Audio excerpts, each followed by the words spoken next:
आज की क्लास में राष्ट्रीय उच्चतर शिक्षा अभियान पर हमने डिस्कशन करना है। और जैसे कि आप जानती हैं कि 2013 में जो ये रूसा बना है, इसका महत्व उच्च शिक्षा के क्षेत्र में अधिक है।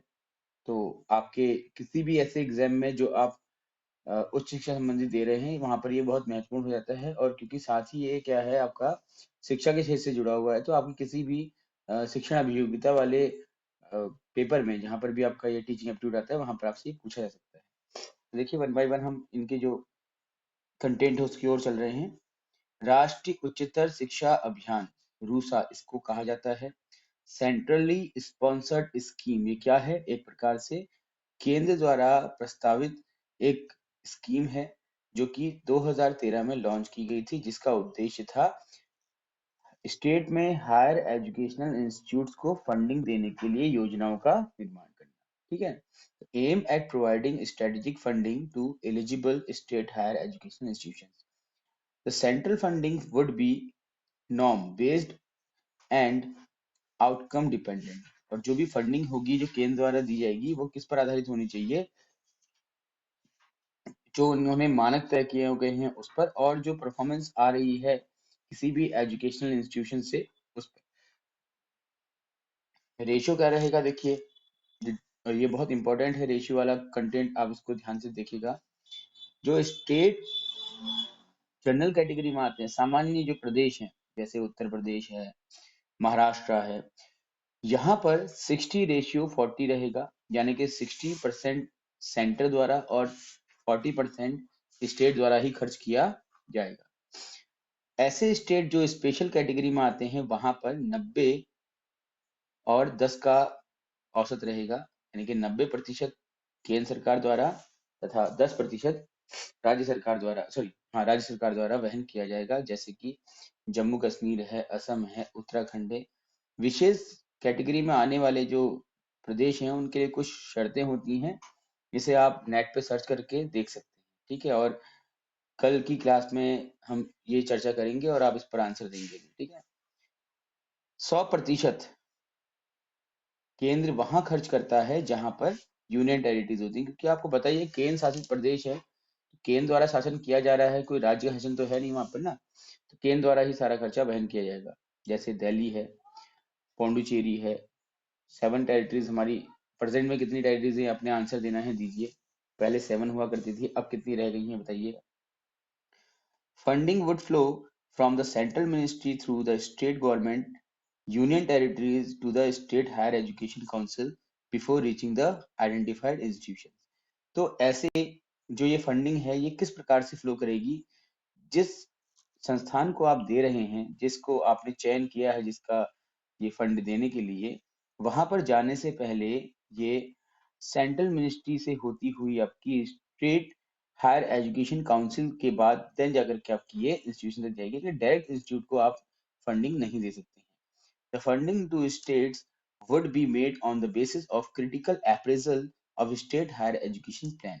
और जो भी फंडिंग दी जाएगी, वो राज्य के उच्च शिक्षा योजना के तहत जो भी प्रोत्साहन दिया जाता है किसी एक विद्यालय को, या फिर महाविद्यालय को, या फिर कई संस्थान को, उसके उच्च शिक्षा के क्षेत्र में कार्यों में की गई उत्कृष्टता के लिए, उस हेतु ये फंडिंग निश्चित की जाएगी। which would describe each state's strategy to address issues of equality, access and excellence in higher education। जिसका उद्देश्य क्या रहेगा? आपकी किसी भी राज्य में उच्च शिक्षा के स्तर पर इक्विटी, एक्सेस और एक्सीलेंस को प्रोवाइड करने का रहेगा। अब इसके कुछ ऑब्जेक्टिव्स हैं। देखिए, ऑब्जेक्टिव्स क्या हैं इसके?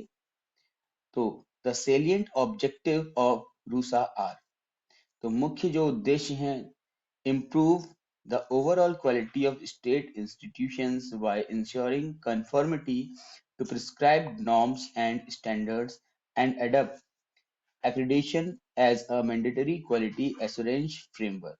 पहला उद्देश्य तो ये है कि जो उच्च शिक्षा संस्थान हैं, उनमें गुणवत्ता को सुनिश्चित किया जा सके, जिसके लिए कुछ निश्चित नॉर्म्स, मानक आदि तय किए जाएंगे, और अनिवार्य रूप से उनका प्रत्यायन किया जाएगा। प्रत्यायन मतलब एक्रेडिशन होता है, जहां पर आप किसी भी विद्यालय का आकलन करके उसको उसकी परफॉर्मेंस के आधार पर, उसकी योग्यता के आधार पर ग्रेडिंग करते हैं।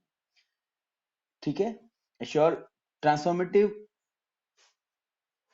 reforms in the state higher education system by creating a facilitating institutional structure for planning and monitoring at the state level, promoting autonomy in state universities, and improving governance in institutions. अब इसके बाद जो दूसरा उद्देश्य, पहला उद्देश्य क्या था कि आपने क्या करना है, जो भी संस्थान है उच्च शिक्षा के, उनमें गुणवत्ता लाने के लिए कुछ मानकों के तहत, कुछ जो आपने अपने नियम बनाए हैं उनके अंतर्गत उनका एक्रेडिटेशन करना है ना, जिससे कि उनकी गुणवत्ता को आप सुनिश्चित कर सके। दूसरा है आपका ट्रांसफॉर्मेटिव रिफॉर्म्स, ऐसे सुधार लाने हैं जिससे कि जो उच्च शिक्षा है उसमें कुछ ट्रांसफॉर्मेशन लाया जाए, कुछ बदलाव लाया जाए, बदलाव जो होंगे वो क्या होंगे, सुधारात्मक होने चाहिए। ठीक है। जिसके लिए आप जो स्ट्रक्चर है, किसी भी राज्य स्तरीय उच्च शिक्षा की योजना और उसके निरीक्षण का, उसको आप प्रमोट करेंगे और ऑटोनॉमी दे करके जो स्टेट यूनिवर्सिटीज हैं उनको गवर्नेंस में इम्प्रूव करने की भी हेल्प करेंगे। ensure adequate availability of quality faculty in all higher educational institutions and ensure capacity building at all levels of employment। और साथ ही साथ जितनी भी आवश्यकताएं हैं किसी उच्च शिक्षा संस्थान की, उनको आप इंश्योर करेंगे, वहां पर उपलब्धता सुनिश्चित कराएंगे, और साथ ही साथ जो एम्प्लॉयमेंट होगा उसके स्तर को भी आप क्या करेंगे, थोड़ा सा इम्प्रूव करेंगे। मतलब कि ऐसे योग्य शिक्षकों या फिर गैर शैक्षणिक जो कार्य होते हैं उनके लिए योग्य व्यक्तियों का चयन करने की एक नीति बनाएंगे। ठीक है। Then create an enabling atmosphere in the higher education institutions to devote themselves to research and innovation। और जितने भी ये उच्च शिक्षा के संस्थान हैं, यहाँ पर एक ऐसे वातावरण का निर्माण करेंगे जिससे कि ये सब अनुसंधान और नवाचार के लिए क्या हो, डिवोटिव हो। क्योंकि उच्च शिक्षा संस्थानों में आपने अभी नई शिक्षा नीति पढ़ी, मैंने पढ़ाया था आपको, 2019 का जो ड्राफ्ट है उसमें लिखा गया है कि हमें अब तो एक ऐसी यूनिवर्सिटी खोलने की बात कर दी जा रही है जहां पर जिसका कार्य सिर्फ रिसर्च वर्क करना ही होगा। ठीक है। तो रिसर्च और इनोवेशन के काम को बढ़ाने के लिए भी क्या करना है, एटमोस्फेयर क्रिएट करना है। ये काम किसका होगा, रूसा का होगा। ठीक। Expand the institutional base by creating additional capacity in existing institutions and establishing new institutions in order to achieve enrollment target। ठीक है। और इसी तरह से अब जो इंस्टीट्यूशंस हैं उनको भी क्या करना है, थोड़ा एक्सपेंड करना है और उनकी कैपेसिटी को इतना बढ़ाना है। जो भी एग्जिस्टिंग इंस्टीट्यूट, देखो पहली बात तो ये है कि आपने नए नए संस्थान खोलने हैं। ठीक है। आवश्यक जहां पर आवश्यकता है उन क्षेत्रों पर, दूर दराज रिमोट एरियाज पर, और साथ ही साथ जो एग्जिस्टिंग इंस्टीट्यूशंस हैं, जो पहले से चले आ रहे संस्थान हैं, उनकी कैपेसिटी बिल्डिंग करनी है, क्षमताएं बढ़ानी है। मतलब कि वहां पर जो भी आवश्यक सुविधाएं वो उपलब्ध करानी है, शिक्षकों संबंधी हो, चाहे वह आपका किसी प्रकार की भौतिक सामग्री संबंधी हो, इस तरह से ना। ठीक। And establishing new institutions in order to achieve enrolment target, जिससे कि क्या हो, अधिक से अधिक जो बच्चे हैं वो हायर एजुकेशन की तरफ आकर्षित हो सके। Ensure reforms in the affiliation academic and examination system. तो अब मान्यता देने के लिए अकादमिक और ये कह सकते हैं कि परीक्षा का जो व्यवस्था है, जो सिस्टम है, प्रणाली है अभी तक की, उसमें भी सुधार करने की बात कही जा रही है। Correct regional imbalance in access to higher education by setting up institutions in unserved and underserved areas। और अब एक और बात ये इस रूसा के अंतर्गत ये कही गई है कि जो भी उच्च शिक्षा है वो आपकी हर एक क्षेत्र तक पहुंच जानी चाहिए। जो अभी तक आपका एक रीजनल इम्बैलेंस बना आ रहा है, मतलब कि आपने देखा होगा कि कुछ क्षेत्र होते हैं वहां पर बहुत ज्यादा इंस्टीट्यूट्स होते हैं। आप देख लीजिए, इसका छोटा सा उदाहरण ले लेते हैं हम। अगर हम प्राइवेट बीएड कॉलेजेस की बात करें तो हल्द्वानी के अंदर आपको 8 से 9 प्राइवेट बीएड कॉलेजेस मिल जाते हैं। अगर आप पहाड़ की तरफ जाए तो वहां पर दो एक जिलों में मिला करके केवल एक कॉलेज आपको मिलता है। ठीक है। ये आप बात करते हैं डिग्री कॉलेज की, तो हल्द्वानी के अंदर 3 डिग्री कॉलेज है ना, आप जानती हैं। लेकिन अगर हम बात करें कि पहाड़ों की तरफ जाएं तो एक बड़े से क्षेत्र में एक डिग्री कॉलेज होना भी बहुत मुश्किल पड़ता है, और अगर होता भी है तो वहां पर सारे विषय नहीं मिल पाते हैं। ठीक, तो इस प्रकार से ऐसे क्षेत्र जहां पर अभी तक उच्च शिक्षा पहुंची ही नहीं है, पहले तो वहां पर ही संस्थान खोलने हैं, और दूसरा जहां पर पहुंच गई है लेकिन वो जो क्वालिटी है वो नहीं मिल पा रही है, वहां पर भी थोड़ा सा सुधार करने की आवश्यकता देखी गई है। Improve equity in higher education by providing adequate opportunities of higher education to SC/ST and socially and educationally backward classes, promote inclusion of women, minorities and differently abled person। ठीक, और साथ ही साथ जो उच्च शिक्षा है वहां पर जो भी डिप्राइव्ड क्लासेस हैं, SC हैं, ST जो पिछड़ा वर्ग है, ठीक है, जो सामाजिक और ये कह सकते हैं कि शैक्षिक रूप से पिछड़े रह गए हैं, उनके लिए, और साथ ही साथ जो महिलाएं हैं, माइनॉरिटी हैं, मतलब कि जो आपका अल्पसंख्यक हैं, और डिफरेंटली एबल्ड पर्सन हैं, यानी कि जो कह सकते हैं सक्षम नहीं है, पूर्ण रूप से सामान्य नहीं है, उन सभी के लिए कुछ उपबंध बनाने की आवश्यकता देखी जा रही है। ठीक है, अब हैं some components of RUSA. Upgradation of existing autonomous colleges to university. तो सबसे पहला काम क्या है इसका, कि जितनी भी एग्जिस्टिंग यूनिवर्सिटीज हैं, है ना, उनको अपग्रेड करना। दूसरा है conversion of colleges two cluster universities. ये बहुत इंपॉर्टेंट है, इसको आप याद कर लीजिएगा, स्पेशली नोट कर लीजिएगा। ठीक है, कि जो अभी तक के जो कॉलेजेस हैं, जो बड़े कॉलेजेस, जैसे कि हम उदाहरण ले लेते हैं अपने हल्द्वानी से, हमारा MBPG कॉलेज जो है, जहाँ पर लगभग सभी विषय हैं और पर्याप्त मात्रा पर शिक्षक हैं, सुविधाएं हैं, तो ऐसे क्षेत्रों को क्या करना है, क्लस्टर यूनिवर्सिटीज बना देना है। ठीक है, इसके बाद है इंफ्रास्ट्रक्चर ग्रांट टू यूनिवर्सिटीज, और जो विश्वविद्यालय हैं उनको इंफ्रास्ट्रक्चर से संबंधित अनुदान प्रदान करना। न्यू मॉडल कॉलेजेस, अब ये भी इंपॉर्टेंट है आप लोगों के, न्यू मॉडल मॉडल कॉलेजेस की बात की जा रही है इसमें। ठीक है, मतलब मॉडल कॉलेजेस क्या होंगे, जहां पर उच्च, मतलब उच्च स्तर की शिक्षा दी जाएगी। ठीक, upgradation of existing degree colleges to model colleges, और अगर कुछ ऐसे महाविद्यालय हैं जो ऑलरेडी चले आ रहे हैं और उनको अगर आप चाहें तो मॉडल कॉलेज बना सकते हैं। ठीक, अच्छा, इसके बाद है न्यू कॉलेजेस प्रोफेशनल। अभी जर्नल का मतलब होता है यहाँ पर BA MA होगा, प्रोफेशनल मतलब है जहाँ पर आपका प्रोफेशनल कोर्सेज होंगे, जैसे vocational courses. Infrastructure grant to colleges, research innovation and quality improvement, equity initiatives, ठीक है, faculty recruitment support, faculty improvement, vocationalization of higher education. तो हायर एजुकेशन का वोकेशनलाइजेशन भी इन्होंने करने की बात इसमें कही है। Leadership development of educational administrator, जो भी प्रशासक हैं, जैसे अगर हम बात करें उच्च शिक्षा के प्रशासन की, तो ये डायरेक्टरेट के हाथ में होता है पूरा प्रशासन। ठीक है, तो वहां पर भी लीडरशिप को डेवलप करने की बात कही जा रही है। वैसे तो अभी तक आपने देखा होगा कि जो किसी महाविद्यालय के प्राचार्य वगैरह होते हैं, उन्हीं को डायरेक्टर बना दिया जाता है, बट ऐसा होना नहीं चाहिए, है ना। तो सामान्यतः अब ये देखा जा रहा है कि वैसे तो ये पहले राधाकृष्ण आयोग वगैरह ने भी कहा है कि कोई ऐसा नेशनल लेवल का एग्जाम कराया जाना चाहिए, जैसे IAS होता है, उन्हीं को ऐसे एडमिनिस्ट्रेटिव पदों पर बैठाना चाहिए। फिर है लीडरशिप डेवलपमेंट ऑफ एजुकेशन, हो गया हमारा इंस्टीट्यूशनल रिस्ट्रक्चरिंग एंड रिफॉर्म्स, और जो इंस्टीट्यूट हैं आपके, जो संस्थान हैं, उनको दोबारा से उनकी पुनर्संरचना करनी है, उनमें सुधार करना है।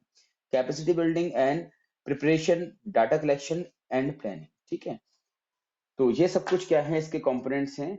आगे देखिए, अब गाइडिंग प्रिंसिपल्स क्या है इसकी। ठीक है, आपको साफ साफ दिखाई दे रहा है, आई होप, जरा एक बार रिप्लाई करना, दिखाई नहीं दिख रहा है आप लोगों को, ब्लर तो नहीं हो रहा है, बोलिए। ठीक है, अभी अभी दिख रहा है ना साफ, मैंने जूम कर दिया है। ठीक, हाँ, गाइडिंग प्रिंसिपल्स क्या क्या है इसके देखो।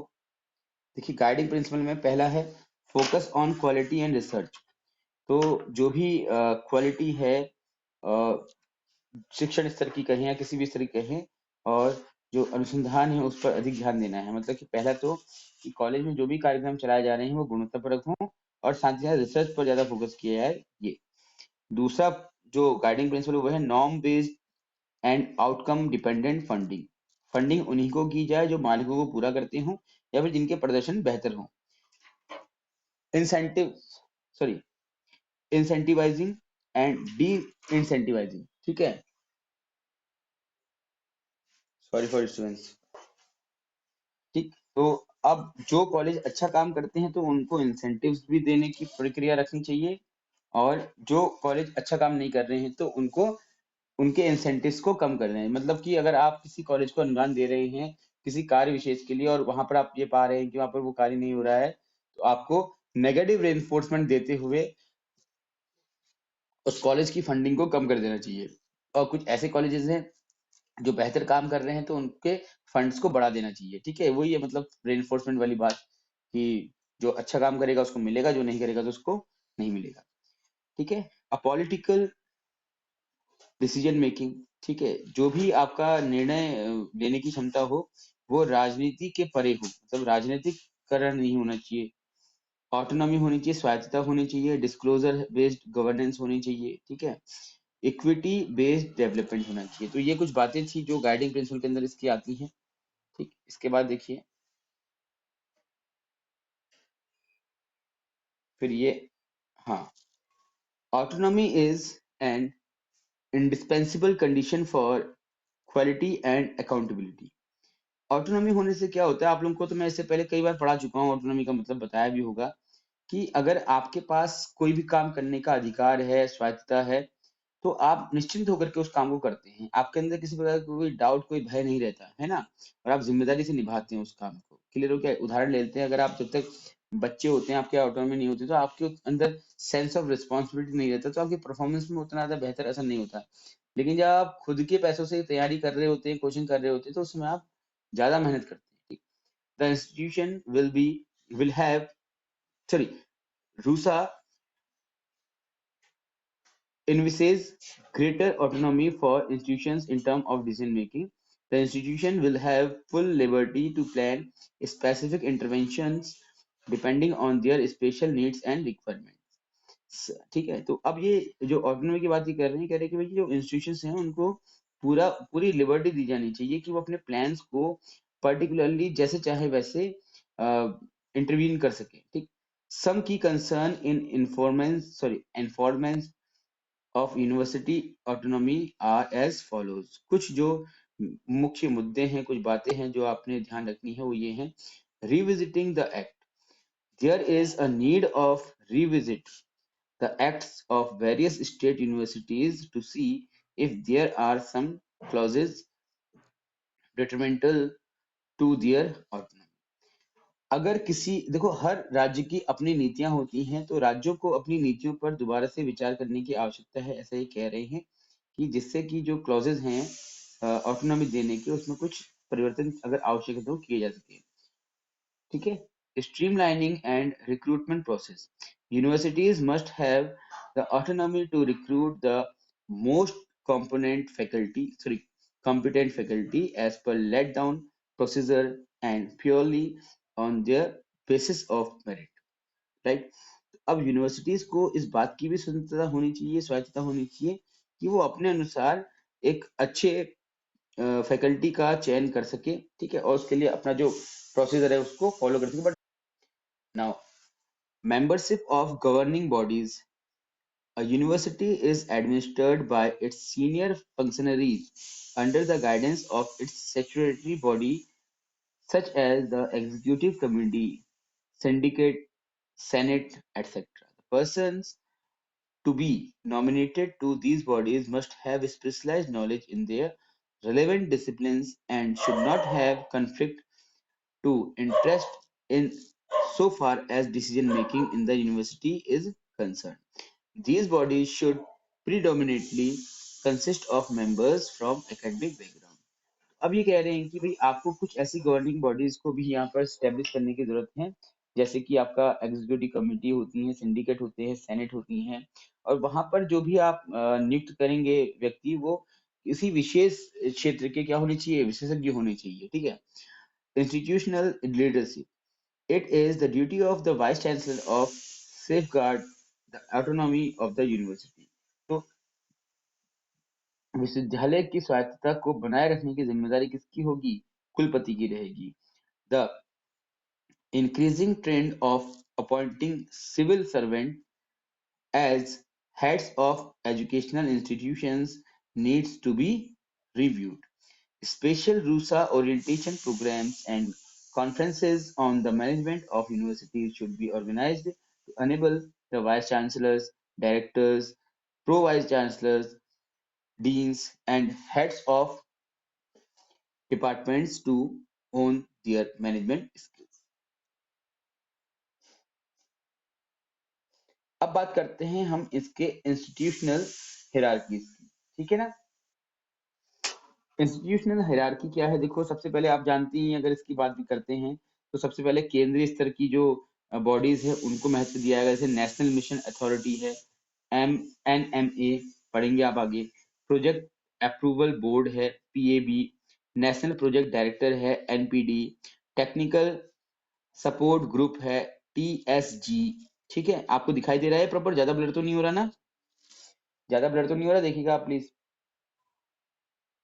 हाँ देखिएगा, ठीक है। स्टेट लेवल पर क्या है, स्टेट हायर एजुकेशन काउंसिल, ठीक।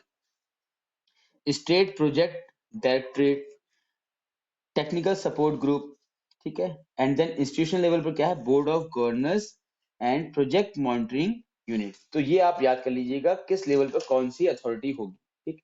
ये आप लोगों के लिए इंपॉर्टेंट हो सकता है, बट वैसे इतना इंपॉर्टेंट ये नहीं है, फिर कह रहा हूँ ज्यादा पेन लेने की जरूरत नहीं है। बट ये है कि अब पढ़ रहे हैं तो हमको कंप्लीट पढ़ने की आवश्यकता है, ताकि अगर फ्यूचर में आप कोई बड़े एग्जाम देने की सोच रहे हैं, जैसे नेट वगैरह का एग्जाम देना है, तो वहां पर आपको कॉमन पेपर में आ सकता है। अगर आप माना कि एजुकेशन से असिस्टेंट प्रोफेसर का एग्जाम दे रहे हैं, तो वहां पर भी आपका डिटेल पूछा सकते हैं ना, उसके रिस्पेक्ट में भी ये कंप्लीट वीडियो में बना दे रहा हूँ आप लोगों के लिए, ठीक है। नेशनल मिशन अथॉरिटी, ठीक है। अब ये नेशनल मिशन अथॉरिटी क्या है, देखिए NMA यानी कि national mission mission authority composition. तो union human resource development minister जो होगा, MHRD जो होगा, वो क्या होगा, इसका चेयरपर्सन होगा, ठीक है। Members, planning commission in charge of higher education. तो प्लानिंग कमीशन के जो मेंबर्स होंगे, अब तो प्लानिंग कमीशन बंद हो गया है, नीति आयोग बन गया है ना, तो जब ये बना था 2013 में, तो उसमें प्लानिंग कमीशन चल रहा था, तो उसके मेंबर्स भी इसमें शामिल किए जाएंगे। सेक्रेटरी कौन होगा, department of higher education, MHRD, ठीक, वो वाइस चांसलर होगा। इसके बाद मतलब जो MHRD का सेक्रेटरी, देखो MHRD का जो मिनिस्टर होगा वो तो नेता होता है, आपको पता ही है, लेकिन जो सेक्रेटरी होता है वो क्या होता है, IS कैडर का ऑफिसर होता है, तो उसको इसका वाइस चेयरपर्सन बनाया जाएगा। चेयरपर्सन यूजीसी, जो यूजीसी का चेयरपर्सन होगा उसको को वाइस चेयरपर्सन बनाया जाएगा। चेयरपर्सन ऑफ AICTE है ना, इसको क्या बनाया जाएगा, आपका जितने भी स्टेट्स होते हैं, ठीक है, उसके लिए बनाया जाएगा इसको। Financial adviser to MHRD, chairperson MCI BCI, secretary agriculture, ठीक है। और इसके बाद representative of ministry of finance, ठीक है, joint secretary higher education, member secretary, ठीक है। बस ये आप याद कर लीजिए, ये आपके लिए इंपॉर्टेंट है। हाँ, इसका फंक्शन क्या है, देखिए फंक्शन है आपका NMA का, क्या फुल फॉर्म बताया था NMA का, जरा जल्दी बताओ, फटाफट बताइए, जल्दी बताइए। नेशनल, बोलिए, अभी अभी आपको मैंने इसका फुल फॉर्म बताया, जल्दी बोलो, आप लोग रिस्पॉन्स नहीं कर रहे हो बिल्कुल भी। तो NMA के फंक्शंस क्या क्या हैं, देखिए, डिलाइनेट ओवरऑल पॉलिसीज एंड प्लानिंग, कि किस पॉलिसी को और किस प्लानिंग को कहां तक लेके जाना है, इस पर राय रखेंगे अपनी। Review functioning of project approval board, और जो भी PAB होगा, प्रोजेक्ट अप्रूवल बोर्ड होगा, उसकी जो फंक्शनिंग है उसको रिव्यू करेंगे। allocates funds to project approval board for release to state। तो PAB जो है, प्रोजेक्ट अप्रूवल बोर्ड को फंड्स एलोकेट करेंगे, और ताकि वो क्या कर सके, स्टेट्स को ये फंड्स रिलीज कर सके। Commissions and reviews findings from policy reforms, thematic and evaluation studies, ठीक है। तो ये काम रहेंगे किसके, NMA के। NMA के फुल फॉर्म तो आपने बताया नहीं, बताओ, गलत बात है, आप फुल फॉर्म तो याद रखो कम से कम। हाँ, ठीक, क्या था, अरे कोई बात नहीं, रिकॉर्डिंग आप ही लोगों की तो हो रही है, और आपने नेशनल मिशन एसोसिएशन बोला था, अथॉरिटी है बेटा, ठीक, देख लो, ये देखो इसका फुल फॉर्म NMA का, ठीक है। कोई बात नहीं, ये रिकॉर्डिंग सिर्फ आप लोगों के लिए हो रही है, ठीक है ना, तो आप लोग बोलिए, इसमें इंटरेक्ट कीजिए, आप ये सोचिए कि क्लास चल रही है। रिकॉर्डिंग करने का तो ऑब्जेक्ट सिर्फ ये है कि भाई आप अगर क्लास पढ़ लेते हो, किन्हीं कारणों से वॉइस नहीं आ पा रही है, टेक्निकल रीजन से, तो आप दोबारा इसको देख सको, ठीक है। प्रोजेक्ट अप्रूवल बोर्ड, पीएबी, इसके क्या क्या कंपोजिशन देखो कौन कौन होंगे इसमें। सेक्रेटरी हायर एजुकेशन इसका चेयरपर्सन होगा, याद रखना है इस बात को आपने। स्क्रीनिंग के लेवल के लिए अगर नहीं याद रखते कोई बात नहीं, बस वहां पे फुल फॉर्म याद रखेंगे आप, पीएबी, क्योंकि स्क्रीनिंग में आपके सिलेबस में है रूसा, तो स्क्रीनिंग वाले जितने भी यहाँ पर अटेंड किए हुए हैं क्लास, तो आपको ये कंप्लीट पढ़ना है, एक एक चीज आपको अच्छे से आनी चाहिए। हाँ, बाकी अदर क्लासेस के लिए जो पढ़ रहे हो उसमें इतना इंपॉर्टेंट नहीं, वहां पर सिर्फ जनरल क्वेश्चन आ सकता है आपका, यूटेट में हो चाहे आपका आईटी में हो, ठीक। सेक्रेटरी कौन होगा इसका? चेयरमैन होगा, ठीक है। हायर एजुकेशन का जो सेक्रेटरी है, सचिव है उच्च शिक्षा का, वो क्या होगा इसका? चेयरमैन होगा। यूजीसी के चेयरमैन इसका क्या होगा? को चेयरमैन होगा। वाइस चेयरमैन कौन होगा? यूजीसी का। चेयरमैन एआईसीटी, तो ये सब इसमें शामिल रहेंगे, इसके नाम आप पढ़ लीजिएगा, ज्यादा इसमें डिस्कस करने की कोई बात ही नहीं है। फंक्शन क्या होगा? फंक्शन देखिए, तो ये प्रोजेक्ट अप्रूवल बोर्ड जो है इसका फंक्शन क्या रहेगा? Examine, appraises and approves state higher education plan.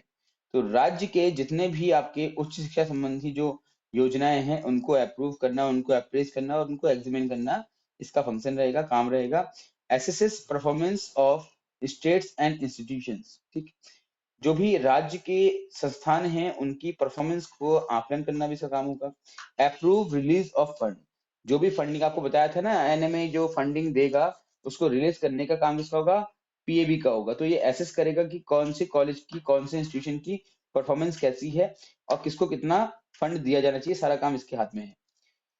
फिर आते हैं रूसा रिसोर्स सेंटर, आरसीसी, याद रखिएगा, रूसा रिसोर्स सेंटर, ठीक है, आरसीसी का फुल फॉर्म, ठीक। Overview: The Rusa Resource Center is a technical support group run by Tata Institute of Social Sciences। ये आपसे पूछा जा सकता है एग्जाम में कि रूसा रिसोर्स सेंटर जो है उसका संबंध किससे है, तो Tata institute of social sciences, TISS से है। At the request of the ministry, ministry की रिक्वेस्ट पे ये किया गया है। आरआरसी, अच्छा इसको आरआरसी होगा, फिर मुझे आरसीसी लिखा है ना, आरआरसी कर लीजिए इसको। RRC provides evidence-based support to the National Mission Directorate (MHRD) in the implementation of the scheme. It serves as a think tank by providing support to the Ministry of ensuring reboost monitoring and oversight of the scheme. Organize, sorry, organogram of RRC, ठीक है, RCC गलत लिखा होता है उसको RRC कर लीजिएगा, RUSA resource centre. तो सबसे पहले इसमें रहेगा टॉप लेवल पर नेशनल मिशन डायरेक्टरेट या डायरेक्टर, उसके बाद सेकंड रहेगा आपका डायरेक्टर ऑफ रूसा, ठीक है। इसके बाद फिर इसके अंदर आएंगे आपके रूसा रिसोर्स सेंटर के अंदर आएंगे chief consultant, academic chief consultant, administrative manager, state consultants, administrative consultants, IT consultant and office assistant, ठीक है। तो ये आप याद कर लीजिएगा, ठीक है। ये मत सोचना कि इंपॉर्टेंट नहीं, इंपॉर्टेंट है। फंक्शन क्या होगा इसका, तो भैया ये तो सेंटर है, रिसोर्स सेंटर, रिसोर्स सेंटर क्या करता है? रिसोर्सेज प्रोवाइड कराते हैं। Monitor flow of fund and information, तो जो भी फंड्स हैं, जो इंफॉर्मेशन है, उनका फ्लो कैसे जा रहा है उसको मॉनिटर करेगा। मतलब कि आपको बताया था कि केंद्र से राज्य में, राज्य से फिर जो भी राज्य के उच्च संस्था, शिक्षा संस्थान की मॉनिटरिंग अथॉरिटीज है वहां तक, फिर उसके बाद संस्थाओं तक। appraise state higher education plans and engage with SHEC, ठीक है, स्टेट हायर एजुकेशन सेंटर्स, ठीक। engage with MIS provider for plans, coordinate and manage MIS, generate MIS report as required, conduct and evaluate studies, ठीक। provide all operational, technical, logistical and managerial supports to NMA, national, क्या है इसका form बताओ, जल्दी बताओ, अभी बताया था आप लोगों को मैंने, एनएमए का फॉर्म जल्दी बताओ, रिपीट करो। वेरी गुड, ठीक है, सभी लोग करेंगे इसको रिपीट। हाँ, देखो ऐसा होता है ना, मैं आपसे बीच में इसलिए पूछ रहा हूँ कि जितना आप ये फ्रिक्वेंटली रैंडमली रिपीट करते हो उतना आपको ज्यादा याद रहता है। पीएबी का फॉर्म क्या था बताओ, फुल फॉर्म ऑफ पीएबी बताओ, जल्दी बताओ, जल्दी बताइए, पीएबी का फॉर्म क्या है? अभी बताया था आप लोगों को मैंने। और नेशनल प्रोजेक्ट डायरेक्टर्स को एनपीडी भी लिखा जा सकता था, लेकिन नहीं लिखा हुआ है, ठीक है। पीएबी का फॉर्म बताएंगे आप लोग, हाँ भी। चलिए हो गया पूरा आपका, ठीक है। तो ये था पीएबी का फॉर्म, देखा आपने, प्रोजेक्ट अप्रूवल बोर्ड। तो इस तरह से आपका ये रूसा कंप्लीट हो गया है। और कोई भी क्वेश्चन अगर आपका होगा तो आप चैट बॉक्स में लिख सकते हैं अपना, या कमेंट बॉक्स में लिख सकते हैं, जो भी अगर आपको पूछना हो उसके संबंध में। तो कर रहे हैं क्लास को ऑफ फिर अभी, फिर कल नेक्स्ट क्लास में मिलते हैं। अभी आप लोग कहीं जाइएगा नहीं, अब हम क्वेश्चंस डिस्कस करेंगे थोड़ा सा।